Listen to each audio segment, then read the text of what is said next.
Capes on the Couch podcast is for entertainment purposes only. Dr. Issues is a psychiatrist, but he is not your psychiatrist and does not have knowledge of your individual situation. For any personal mental health concerns, please consult your own healthcare providers.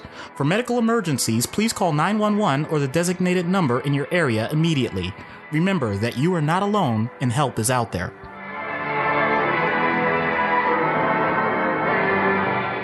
Hello and welcome to Capes on the Couch, where comics get counseling. I'm Anthony Sitko. And I'm Dr. Issues. This is issue number 34, our last one before our little holiday break. Doc, you got anything fun planned for the holidays?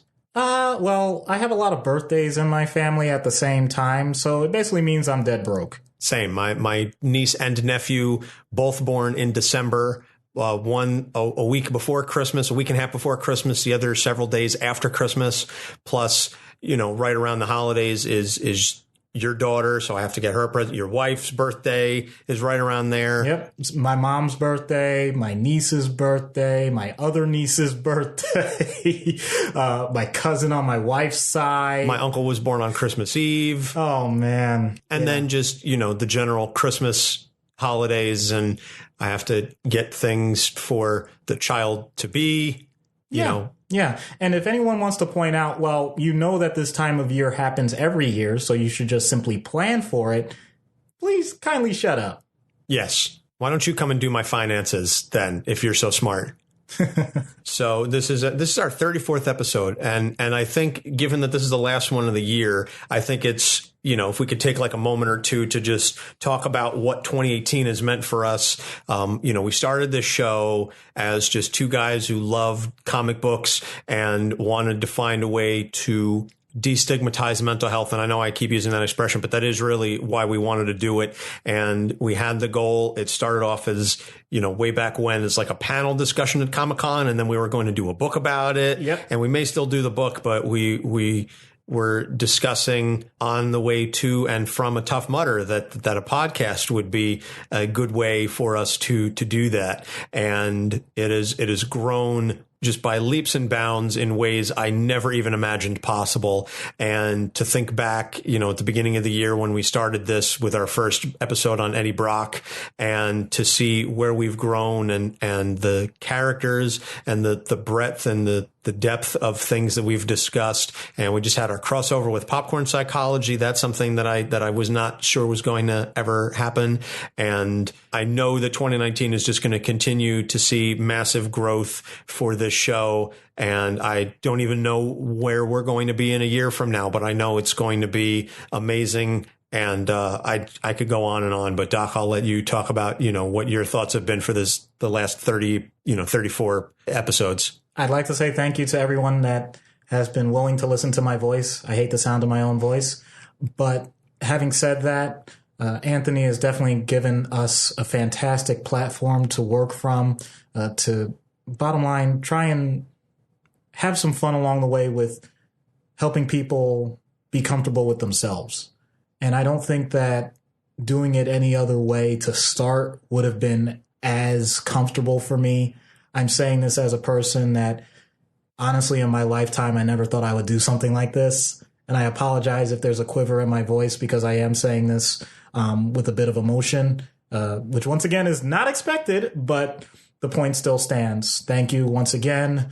I hope to be doing this for a very long time along with him. I hope we continue to meet some fascinating and wonderful people along the way that have very similar goals. I hope that we're able to expand to thank the people that create the content as much as we enjoy talking about it. We realize that none of this will be possible without them as well. And this particular episode, I think I'm very grateful to say, because Tom King, the way that he writes, does take very clearly the emotional and psychological aspect of characters and situations and puts them front and center. And there are a lot of writers that wouldn't be willing to do that and be willing to go through that level of depth. So I would just like to say I've read several things from him, but this latest run of Mr. Miracle is absolutely outstanding. I hope one day to meet you at a Comic-Con, if it ever matches my schedule. And even if I don't, I do follow him on Twitter on my Doc Issues account. And I know at least once he's seen something and liked it. So I greatly appreciate it. Yeah, I was going to say Tom King first came to my attention with the Vision run that he did for Marvel. And it is very rare that I cry while reading a comic book, but the way that he told the story about the Vision and his family, he made me care about a robot dog in a way that I didn't know I could ever conceptually do. If you have not yet read Tom King's run on the Vision, it's 12 issues and it is astounding. And I think as amazing as that was, his run on Mr. Miracle was even better. And we asked him if he would be willing to be interviewed for this and talk about the character. And he was very gracious on Twitter. And he said that everything that he wanted to say about the character, he said in the book. So I give him copious amounts of credit. And again, thank you just for even just responding to us. Frankly, that was very gracious, Tom. Same thing. Mitch Gerard's, the artwork on this matched the level of the writing, and Mitch did literally everything himself: pencils, inks, colors, the whole shebang. This was all Mitch, and it's a very distinctive art style, the 9-panel, which I know that they just parodied in the Spider-Man Deadpool, but it's so distinctive that it's just, like I said, it's an amazing run, and I feel privileged to have read it.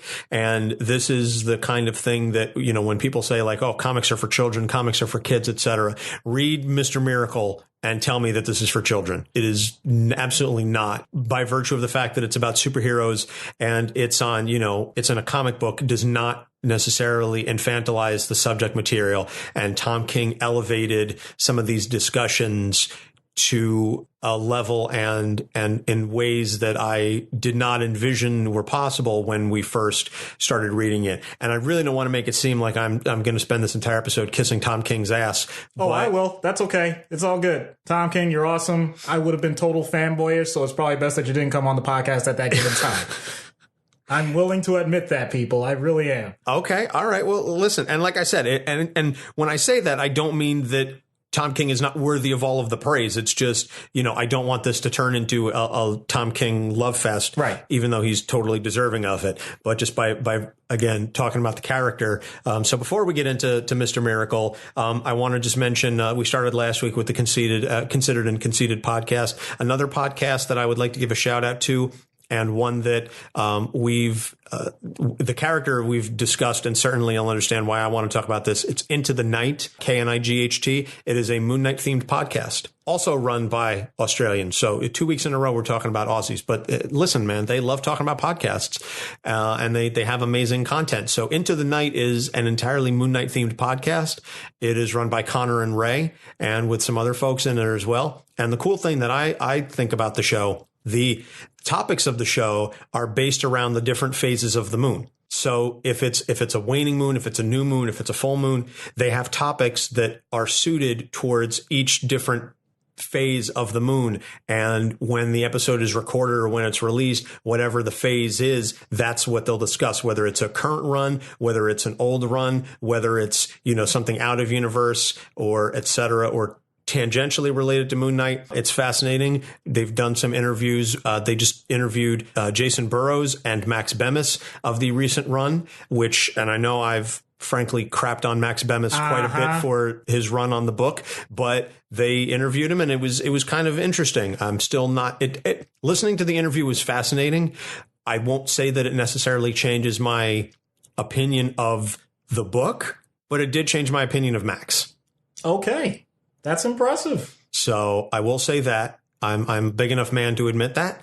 I still don't think that he should have written Moon Knight the way that he did, but I have a little better understanding of Max Bemis as a person. Okay. So I will say that. But in any event, Into the Night is a podcast. If you are a Moon Knight aficionado like me, or even if you're not necessarily as big of a Moon Knight fan as I am, because I realize that's a really high bar to clear, but it's entertaining, it's informative, and I will suggest that everyone should at least give it a listen and see if you like it. All right. Fair enough. I don't have anything really to add to that. So on a side note, you can check out all of our shows. Since this is the last one of the year, I just want to make sure we cover all of our bases. You can find all of our shows on our website, capesonthecouch.live, where you can not only listen to our episodes, but read Doc's blogs, the postings. You can find us on Facebook, Instagram, Twitter. There's the Capes on the Couch Twitter account. There's also, we each have our individual Twitter accounts, Anthony Sitko and Doc Issues. I have my personal Instagram if you want to follow me for fitness and things of that nature. We have our Patreon page, patreon.com/Capes on the Couch, where you can sign up at the $1, $3, $5, and $10 levels and get according rewards. You can find our show on basically all the major platforms that you find podcasts on. And if you do listen to our show on a platform that allows you to like and review, please like, subscribe, and leave a rating and review. And if you do, we will be sure to read them out on the show. So I guess now officially we will get started on the episode proper. Mr. Miracle, which, again, we're doing around the holidays because his colors are red and green.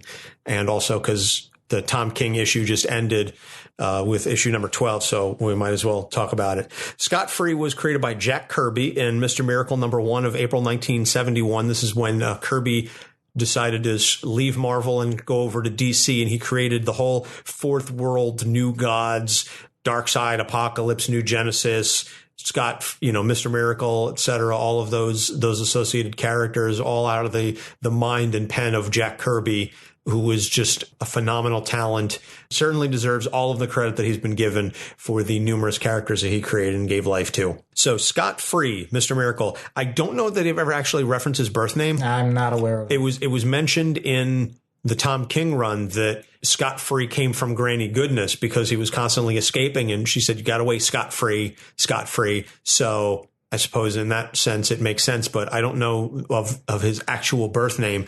He is the son of the Highfather, ruler of New Genesis. And as a way to stop war with Apokolips, the Highfather traded him to Darkseid in exchange for Darkseid's son, Orion. And this basically ensured that neither would attack the other as long as they held their sons, I don't want to say hostage, but hey, I mean, treated him as a ward. It was almost like a Theon Greyjoy type thing. For if you're a Game of Thrones fan, that Theon Greyjoy was raised by the Stark family as a way to ensure that the Greyjoys and that the Iron Islands wouldn't cause problems for the rest of the North.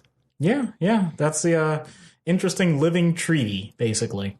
Yeah. Since he grew up on Apokolips, he grew up in a very hellish environment. He managed to survive abuse. Then he met Big Barda, who was one of the Furies, and they fell in love. Then Scott escaped to Earth. His escape nullified the pact with Darkseid. So therefore, Darkseid being Darkseid, he attacked New Genesis. And he basically knew that Scott was going to escape and leave, and then he was biding his time because that's who Darkseid is. Darkseid really does play that 4D chess. He's the master strategist that he will figure out what is going to happen and plan accordingly.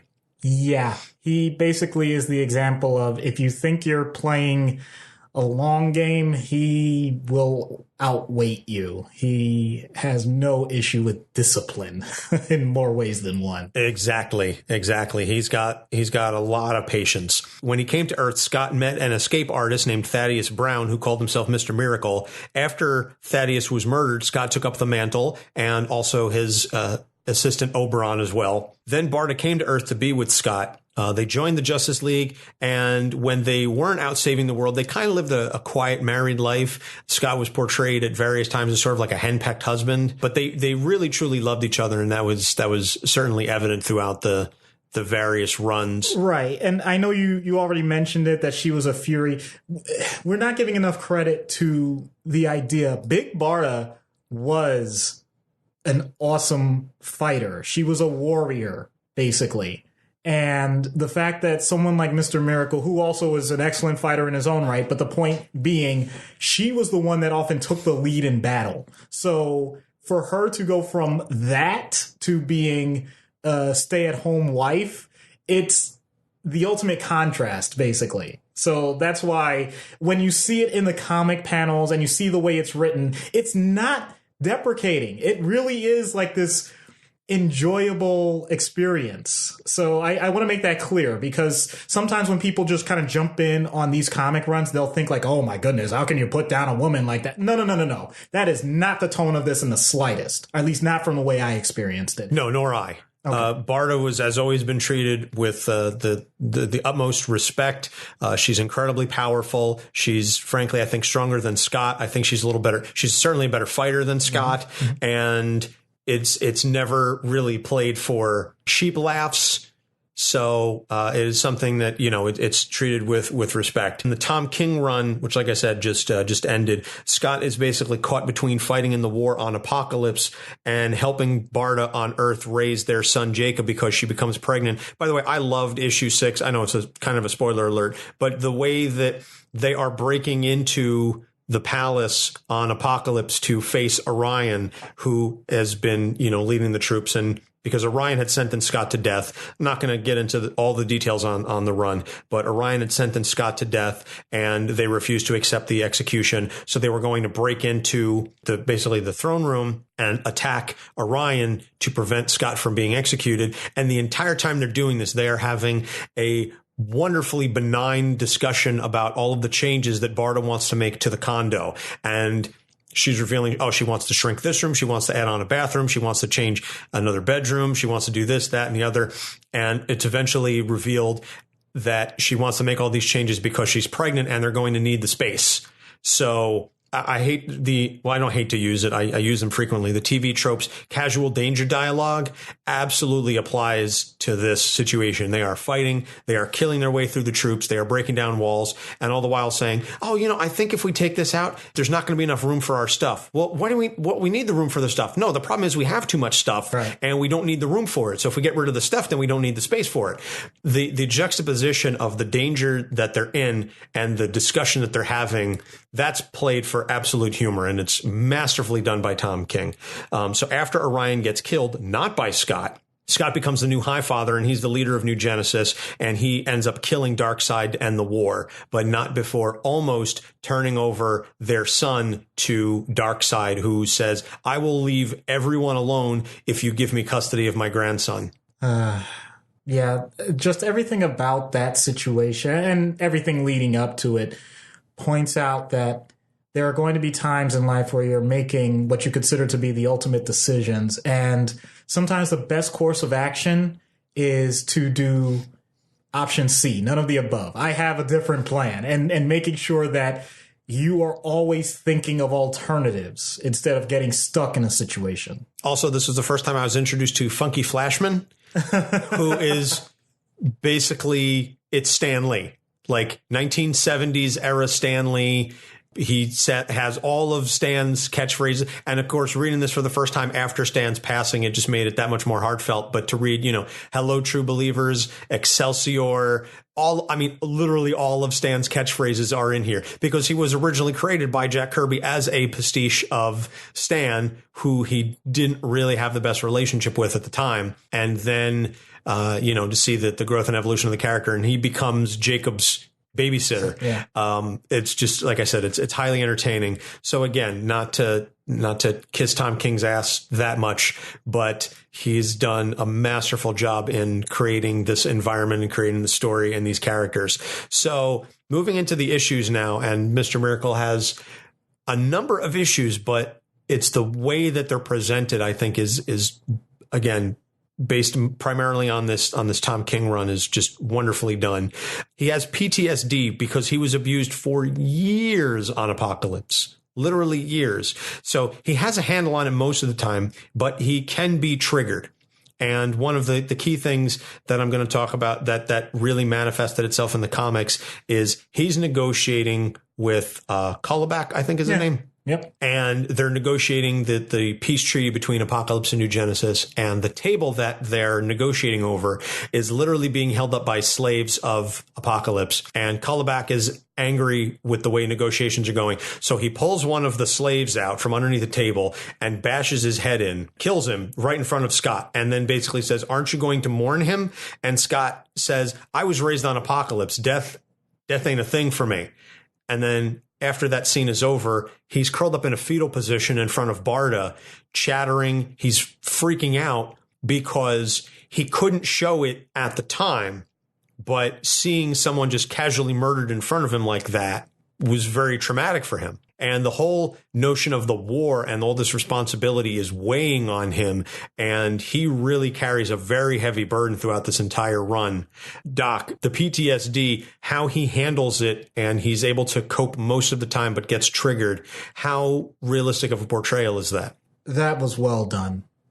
Period.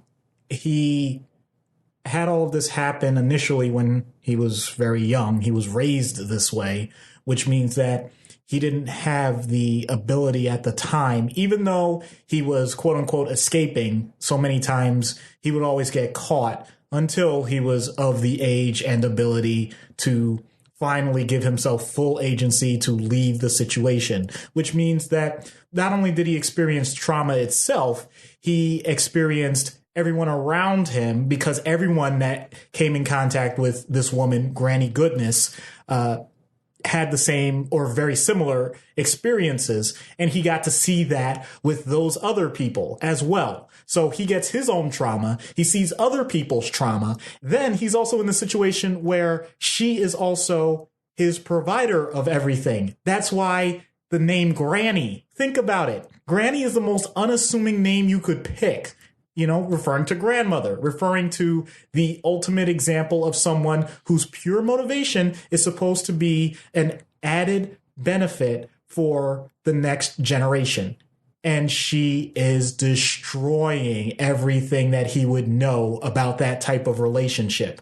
He doesn't have an alternative mother figure at any other point. Therefore, that's all he knows about that side of the equation. So I'm grateful that he has other experiences as he gets older, but unfortunately, it's going to set him up for any other interaction that he has when it comes to periods of violence, periods of aggression, even just the basics of having a conversation and shouting, yelling, or anything else of the sort. It's going to be in the back of his mind, what if? Meaning, what if this goes wrong? What if this person is about to attack me or attack someone else? And for the most part, thankfully, because, and this is pointed out in the original run, not even the Tom King run. Yes, we're actually going to acknowledge that before the Tom King run. He was portrayed as someone who had developed a very positive attitude. And the reason he was able to persevere is because he was able to take that mindset and apply it to the rest of his life. So in that way, he's a bastion of hope for anybody who's gone through trauma. So that's a wonderful thing. The problem is it doesn't just automatically go away. And the word triggered that you mentioned is a great example of that, because in theory, he's had so many encounters throughout his life where he could say, what if something bad happens? Unfortunately, because of the nature of his work, because of the nature of what he does, he actually is encountering those as an adult. So the what ifs become, this is common, this is routine. So all those things that we think about with PTSD, such as hypervigilance or intense immediate reactions to stressors where you feel like you need to, to do an action, even if it's benign, that doesn't exist in that particular scenario, because now he actually is at war, and now he actually is seeing death, violence, and destruction, and he does have to act accordingly. So it's no longer a situation where he needed a positive attitude in order to deal with the rest of society that hasn't experienced it. He's back to the experience and has to call on the exact same mechanisms that we usually consider to be maladaptive. So when you have to go back and forth, I'm adding the third element to this. He now is back in an environment in his own residence where, in theory, he can, quote unquote, let his guard down. But that means that all of those responses that initially would be considered a positive are now back to being a negative. So if you know that you're going to have a certain period of time, think of a police officer. You know that when you're on duty, you have a responsibility to keep other people safe, keep your partner safe, keep yourself safe, and you're going to be encountering people that have, let's say, opposing intentions. You're going to have a level of hypervigilance. You're going to have intense reactions. You're going to, for the most part, try and keep your emotions in check and make sure that you don't demonstrate anything that's going to be considered a threat, but still ready to act at a moment's notice. Now you go home for the night. You're with family, friends, children, people that are non-threatening, and if anything, are supposed to be supportive. Now you can calm down a bit. hopefully you have a routine that helps you do that. And you can, I hate to say it this way, but the way people describe it, flip it on and off like a switch. The problem becomes when you don't have that routine, when you have those experiences prolonged and unexpectedly. So imagine an officer that found out that he's going to have to work now for like the next 7 days straight because someone is sick, and now they don't get that downtime. They're just doing shift after shift after shift. At some point, they're going to come back home, but their family is going to expect them to be who they quote unquote normally are. That's a difficult transition. And those types of transitions are, I almost like to say, a byproduct of PTSD, not the PTSD itself, even though you have to treat it all as one gigantic package. Someone like Mr. Miracle going through this, I'm sorry that he went through what he did as a child, and I'm sorry with what he's going through as an adult. The fact that he's able to handle things the way he does is fantastic. But at the same time, that doesn't mean that the road is done. The war may be over, but his battle is still ongoing. Huh. I knew enough, certainly I've spoken to enough police, and I have emergency responders in my family that talk about it's difficult sometimes, particularly if they have a very rough day at work, to be able to come home and just forget it, or to be able to turn it off or to turn it back on. So, I find it's certainly something that I've heard of before, but the rest of it was fascinating to hear about that. The other thing that I want to talk about with respect to the PTSD, at the start of the Tom King run, he had a suicide attempt, and it was almost played for laughs in the universe in which it happened that, he was trying to escape death, and he did. He tried, because that's sort of what he was saying, that, I wanted to see if I could escape death, and I did. And it has an impact on himself as well as Barda. They had a wonderful conversation where Barda basically, finally let it out that she had been holding it in for a while, but she finally came to him and said, how do you think I liked finding you bleeding out like that? That was terrible. And, you did that to me. Are you trying to run away from me? Are you trying to run away from us?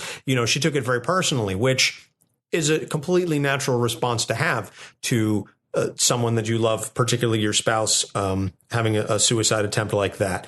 How realistically, again, and I hate to keep using that, but how well was this handled, the suicidal nature of Mr. Miracle? Like what brought it on, and how was it handled as it related to the PTSD and the other factors in this run? Yeah, this is something that I think I've touched on in other episodes, and if not, then hey, it's new content, which is always a good thing for an entertainment show. Sometimes when people have experiences with, once again, what we would consider to be symptoms in other environments, but are considered survival tactics and techniques in others, would prefer to be in the stressful environment because at least they know the feedback they're getting indicates that they're doing the proper thing.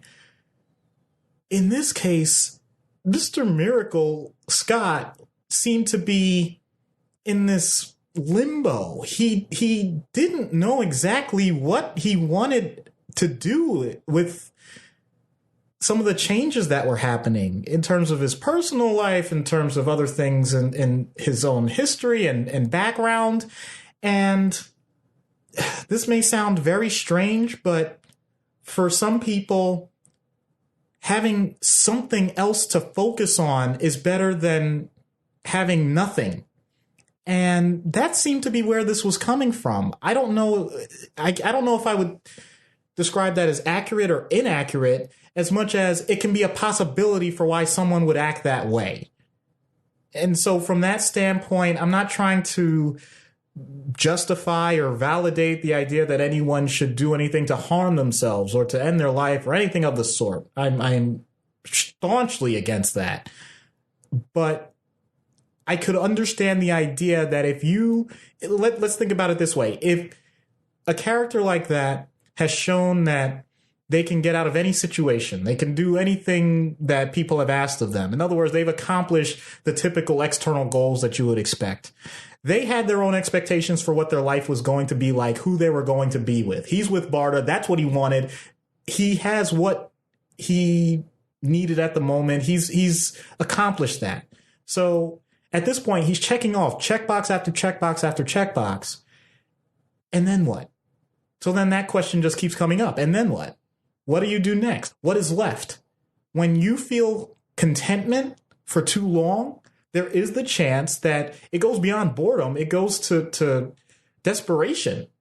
You see this often in, and I know age really isn't directly related to this, especially with the new gods, because I don't even know how to say it, like they're immortal. But the point being, some people have difficulties transitioning to retirement. The idea that you've accomplished what you've needed to in your work life, and now you have all the free time in the world to do what you want. It's like, but I wanted to do what I've been doing. So what else is there? And they get really despondent about it. So I wouldn't necessarily just automatically link that to the PTSD, although that clearly those symptoms can have a major impact and do have their own risks when it comes to suicide. I think it stems more with the idea of when you feel lost and you're grasping at straws, you're really, really in a fragile situation. And someone like Barda, who clearly has shown that she is a very strong woman and wants the best for herself and for him, would make that known. And I'm glad that she made it known. Was that the approach that I would have taken? Once again, I'm not even saying it's a matter of right or wrong. She let her emotions be known to him and that he wouldn't have to deal with this alone. And I think that's the positive I'm going to take from the situation, which otherwise, in all honesty, sounds terrifying, sounds disastrous. And there are people that do make those types of decisions. And I'm going to bring it to a person that may not sound relevant to this at all, and that's Robin Williams. The reason why, from what we understand, from what his widow told us, it was because he got a diagnosis of an illness that he felt he couldn't handle, because he had been so active and productive with his life that was being taken away. So when someone feels like they're in a point, there's nothing else to do, then why go on? That's the question that gets raised. And I'm not saying that what Mr. Miracle or anyone that has tried to hurt themselves or committed suicide or anything of the sort, I'm not saying that is the way to go. I'm saying that is commonly what people have felt. And that should be acknowledged, because if you don't acknowledge it, you can't address it and you can't help the person move forward. Well, as I said in my lengthy post on, Mental Health Awareness Day, I was at that point. I thankfully did not take any actual steps, any physical steps towards that end, but that was how I was feeling, that there was nothing else for me to do. And that, frankly, the world was going to be improved once I was no longer part of it. And again, thankfully, I came out of it. I understand that there are many, many who do not and who did not. But, reading that part of it and reading the support that he was getting from Barda really kind of hit home for me. And it was a little difficult to read at times, because at the time that I was going through it, I did not feel that I had a strong support system. I think I mentioned this, that, at one point I came and I sought help from my mother, and I said, I think I need to talk to someone. And she said, go upstairs, stop crying, go back to bed. And and when we've addressed this, her and I, since then, and I apologize, Mom, for blowing up your spot, especially since I know you listen to the episodes. But she felt at the time that she had difficulty acknowledging that I was going through something that she had gone through previously.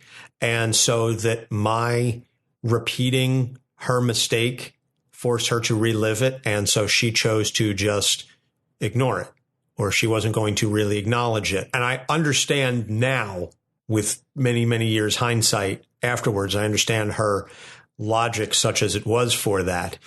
In the moment, however, that was certainly not what I needed, and it definitely wasn't helpful to go through that. But again, everybody has to react in their own way, and I found Barda's response to him and everything that he was going through to just be wonderfully real.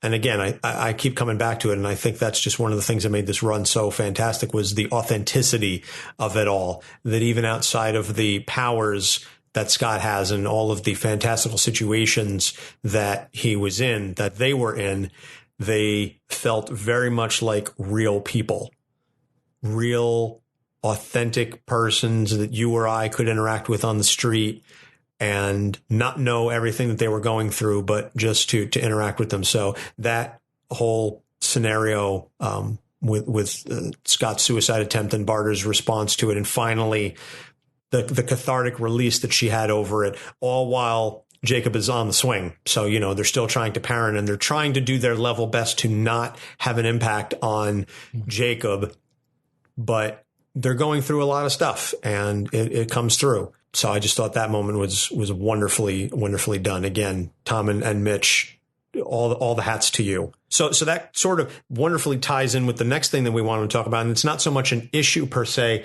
or at least not in a negative sense, but his relationship with Barda is phenomenally healthy in spite of all of their past abuse, in spite of all of the issues that they have gone through. They really are, and it's very strange to say this, they really are almost an ideal couple, like #relationship goals. Like, I want my marriage to be like Scott and Barda. It is refreshing the way that they are so real with each other and the way that they support each other. Even when they're angry, there is still that unabiding, unquestioning love that they have for each other. And I think it's wonderful to see that in a superhero comic. And particularly, I think that's frankly one of the things that gets Scott through on a day-to-day basis, is knowing that even though he is horrifically damaged from all of the issues that he's dealt with, in spite of all that, and because of that, he has a loving wife with Barda. That's, wow. This is one of those rare situations where I'm not sure I'm going to add much to that. I think you said it succinctly very well. There is a specific comic panel that comes to mind, and it's not from the Tom King run, I swear. But the point is, this was years ago where basically Barda had laid someone out. Like, just, I mean, you know, totally cold cocked him. And Scott comes up from behind, gives her this gigantic hug.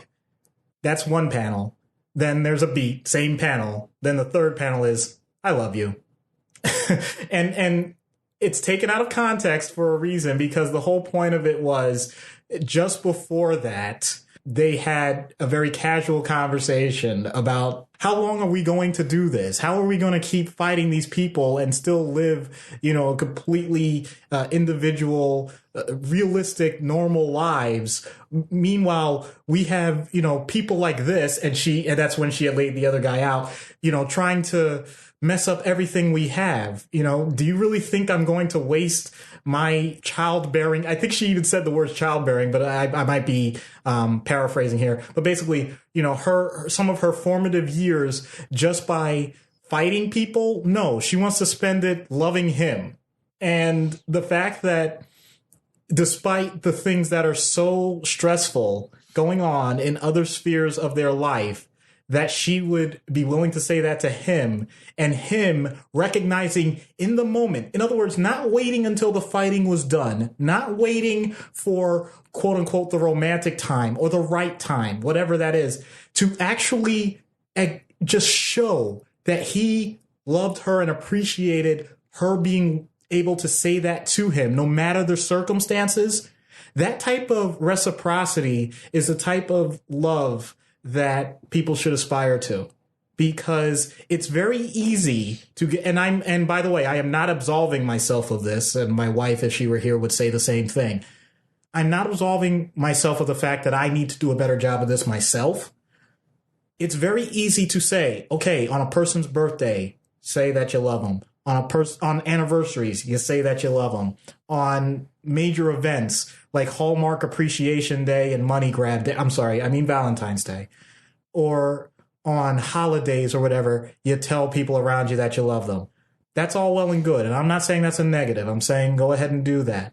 But the idea that in the moment when a person is hurting, tell them. When a person is feeling good, tell them. When a person is questioning what's going on, tell them. Because randomly saying to someone that you love them, and meaning it, of course, is the most powerful tool that we have in society. And it doesn't get used enough. It doesn't get used properly. I love you. Thank you. I love you too.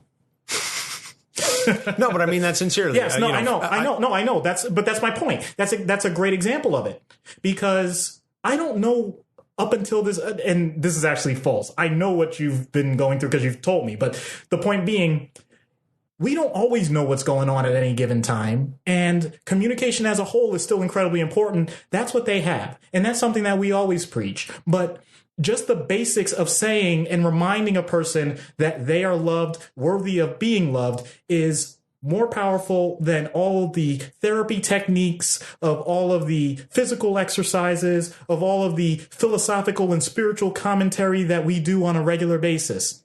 Just simply saying and meaning I love you in the moment, no matter what, can really turn a person's world around. And I'm going to leave it at that. No, I totally agree. And my wife and I are constantly saying to each other, I love you. I love you. We raise pitch. So it's like, I love you. I love you. I love you. I love you. It's just a thing we've been doing since basically, kind of shortly after we first started saying I love you to each other.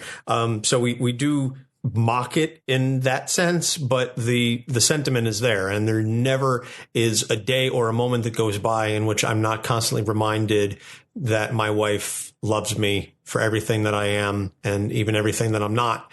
And the same goes for her. And whether it's words, or deeds, we try and do the best job that we can in reminding each other that if nothing else, you've got me.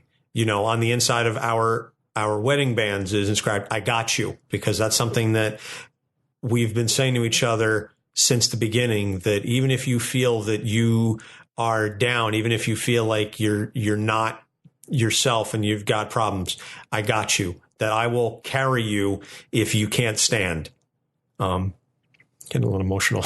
Yeah. I was too. So I saw it in your eyes, but it's nice to feel that, and to have someone in your corner. And I know obviously my parents are there and my sister, and, I have friends and family, but to have someone choose to be with you through the ups and the downs and all of that makes me feel so phenomenal, more than anything I could ever express.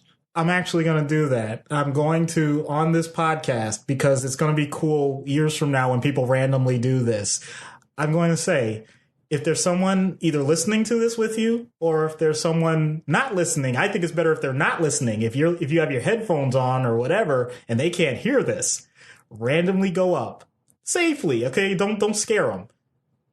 Give them a hug. Tell them I love you. And whatever you do, don't actually say why. Don't give any reference to anything. Just do it. And they're going to freak out a little bit, but I almost guarantee that you made their day better. Oh, I absolutely agree with that. And I think as soon as I get done with this, I'm going to go give my wife a hug and a kiss. Again, the expressions of love, they matter a lot. And Scott and Barda have that in spades. And this run was just wonderfully indicative of that. So moving on to treatment now in universe. And this is, again, always the issue that we encounter when dealing with a hero as opposed to a villain, how to address their concerns and their different problems while still retaining who they are as a hero and not wanting to lose that. What would you say to Scott to help him become a better hero?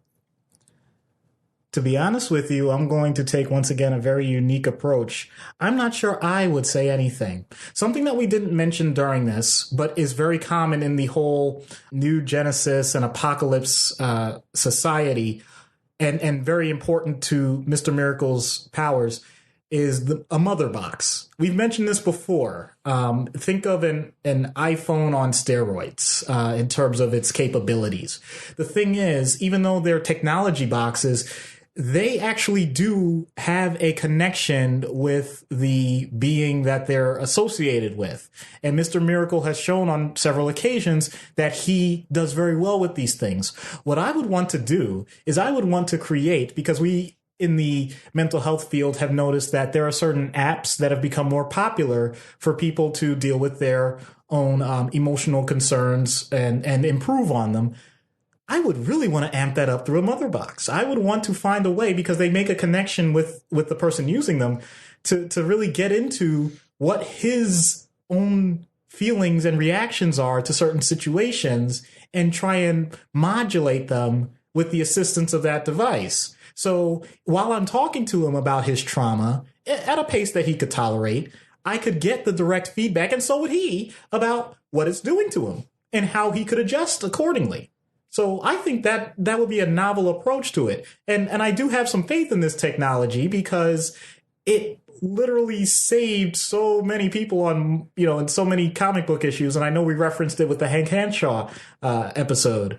It saved Darkseid, basically. And I did say that correctly. Darkseid got whooped in a fight. It's different than the Mr. Miracle thing, trust me.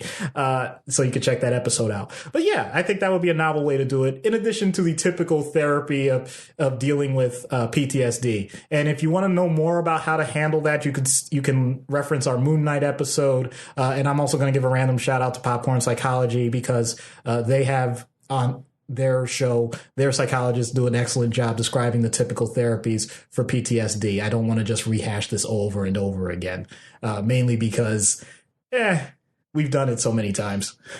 That is true. We have definitely done this, some of these things on a number of occasions. So out of universe, right? I think this would basically just be, dare I say, and I'm not trying to oversimplify it, this would be a soldier. Yeah. This would be a soldier who's in a loving marriage, but has some PTSD, an otherwise functional person. And I'm sure, I am certain that you have treated a number of military personnel with PTSD who have, wonderful family lives and so on. What do you say to them and to help them cope with the stress that they've seen? I think the first thing, and I have mentioned in previous episodes the various techniques, various medications that can be used for this. So I'm not trying to rehash that once again. I'm going to focus on a part that I don't think I've actually mentioned before. It depends on what they've said and what they've told to other people and what they're comfortable telling to other people. Many times, soldiers have only been able to talk about these situations with other soldiers. Commonly, that's the only group that they want to talk to. They only want to talk to people that have had a similar experience to them. And that's why group therapy for this can be positive. There is a risk and a downside to that, however, because there's a reason why the term trading war stories came along and why it's commonly referred to when you're sitting around at a bar. In other words, you're often doing it in the sense of almost trying to one-up each other in terms of exaggerating, or even if it's accurate, pointing out, well, my experience was more significant than yours. And it becomes a contest, a competition, and it's not fair. It's not productive. And it's hard to discern when that shift happens in the moment. So that's where a professional can come in and kind of be a moderator if they notice that within a group. Some groups do not like having other external mental health workers involved, and that's okay, but I'm just pointing out that it carries that external risk. Also, if the person is comfortable describing the situation to a mental health professional, that doesn't necessarily mean that they need to go word for word exactly what happened to them over and over and over again, because that could just mean they're reliving the trauma. That's not exactly productive if there's nothing that's going to change about it. There has to be some sort of middle ground between going into so much graphic detail that you're almost giving the person that's listening to it PTSD versus being the total lockbox that doesn't say anything to anyone. So finding that middle ground is going to be a very patient-specific encounter, but you have to find that balance. All of the other details of the minutia of how it works is less important once you get the proper gauge. And everyone's going to be different with that. I actually had a patient that, because his experience was so unique, was written about in a book by his commanding officer. And he brought in the book, a DVD of his experiences while he was fighting in the military, and some of the injuries that were suffered at that time. I clearly pointed out to him, and he disagreed with me. No violence happened or anything, but he disagreed with me where I said, I think that this is going a little too far. Because I understand you want to have your voice heard, and I want people to recognize the service that you gave. But at the same time, putting yourself in that particular stressor is just amplifying your emotions in a way that people can't relate. So it's not as simple as saying, find the balance. It's, okay, where are you now, and what can we adjust so that we can actually get to the point of doing the proper therapy? That seems like a very, I don't know. I don't know how to feel about that. The notion that he's constantly reliving it. I think it's like a glory days scenario, but yeah. And it can be positive. That's why I'm saying I don't want to badmouth that as something that's always going to be a negative. I'm saying it carries a risk. That's all I was getting at with that. No, that's certainly a very fair point.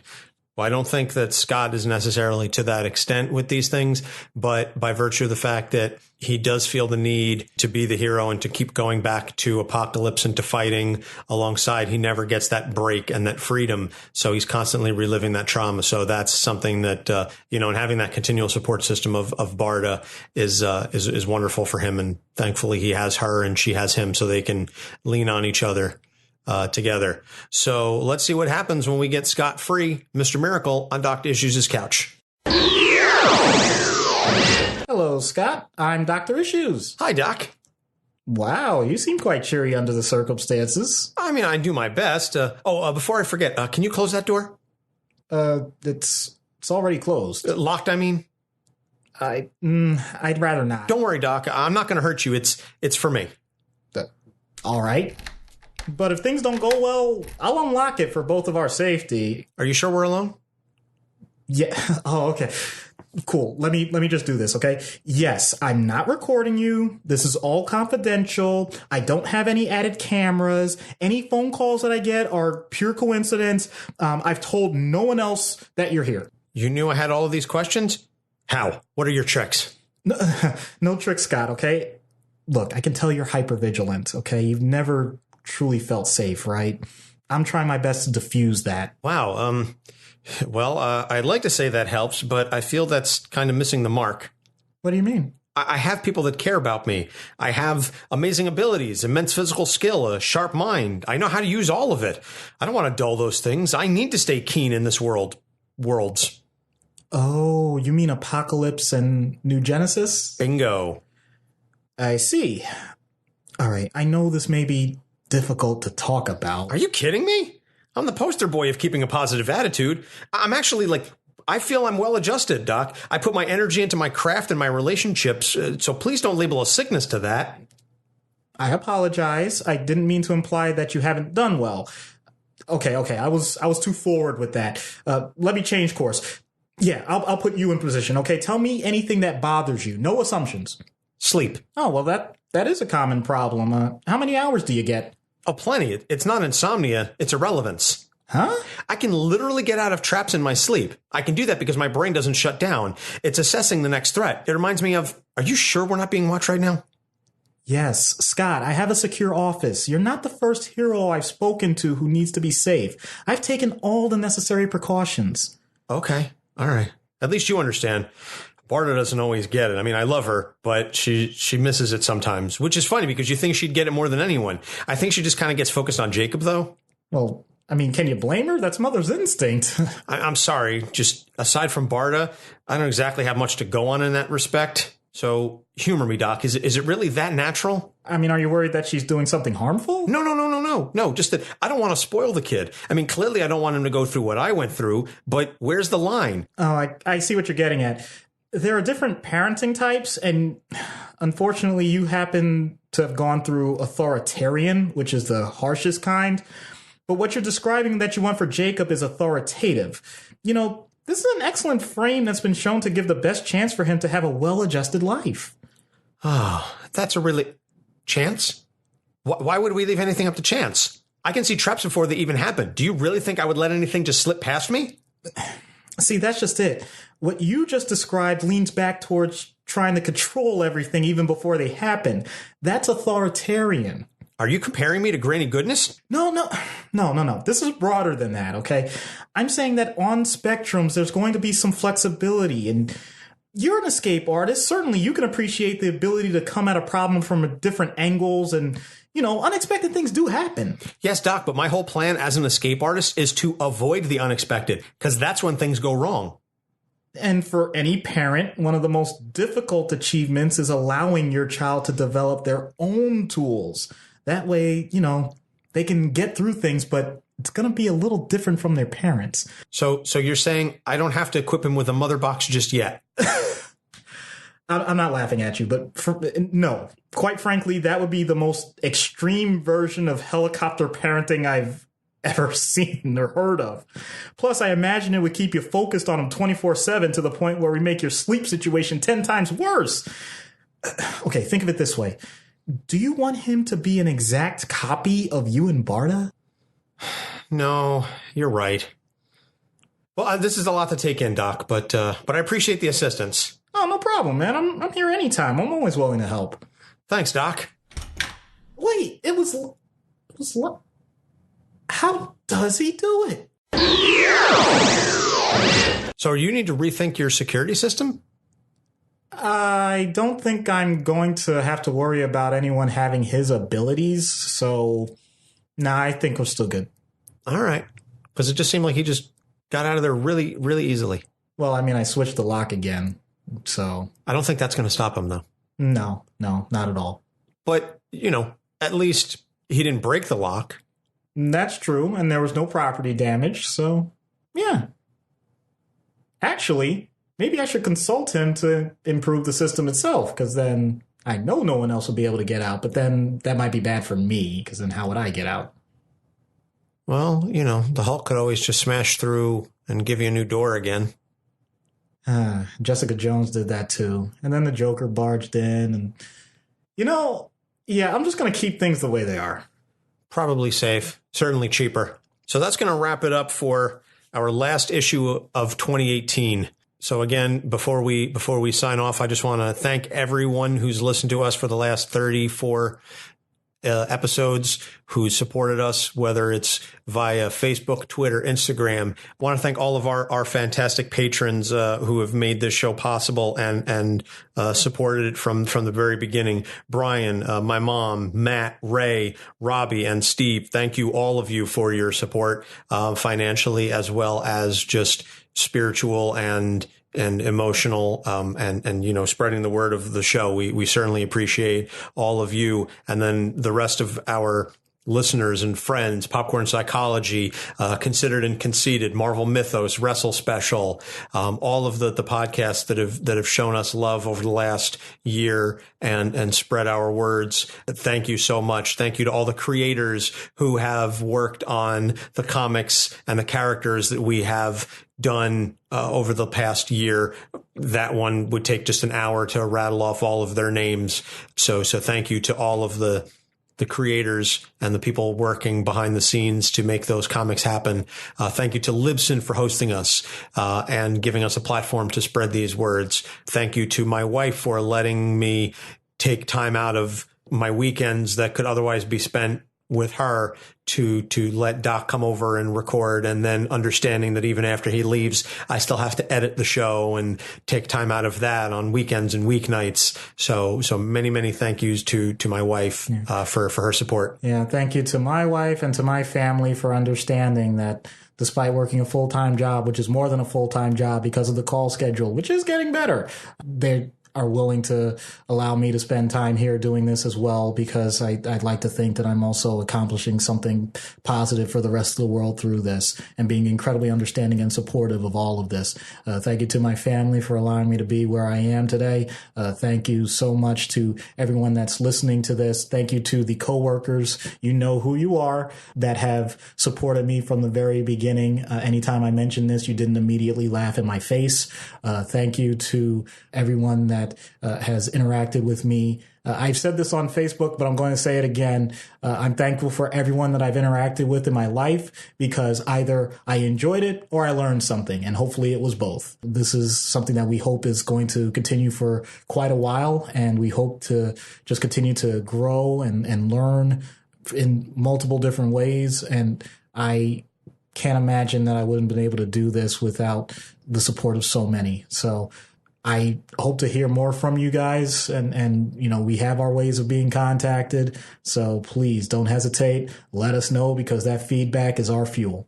Absolutely. Whether it's Facebook, Instagram, Twitter, and email, capesonthecouch@gmail.com. There are numerous ways to contact us, and we look forward to continuing to bring you an amazing and wonderful show in 2019. I don't know which characters we're going to start off with in January, but we'll consult with our president level patrons, and we will get some input on that, and we'll figure out what else is coming down the pike, because there's a lot of movies coming out. I know I would like to definitely do Carol Danvers right around the time of a Captain Marvel film. So we've got a lot of options for 2019, because we've just scratched the surface of what we can do with this show. And don't forget, if no one else gives this type of feedback, it's all going to rely on my daughter. I don't know if that's a good thing or not. Yeah, exactly. So please give us some feedback. So to everyone who supported us, thank you so much for a wonderful 2018. We look forward to an even more amazing 2019. Happy holidays to all of you, and a hopefully wonderful end to 2018. And 2019 is an even better year for all of you and yours. Doc, anything you want to add on that? Well, I'm just glad that we decided we were going to end on a Christmas miracle. Womp womp. For Doc Issues, I'm Anthony Sitko. Thank you so much. Have a wonderful, happy holiday season and a happy new year, and we will see you in 2019. Capes on the Couch podcast is for entertainment purposes only. Dr. Issues is a psychiatrist, but he is not your psychiatrist and does not have knowledge of your individual situation. For any personal mental health concerns, please consult your own healthcare providers. For medical emergencies, please call 911 or the designated number in your area immediately. Remember that you are not alone and help is out there.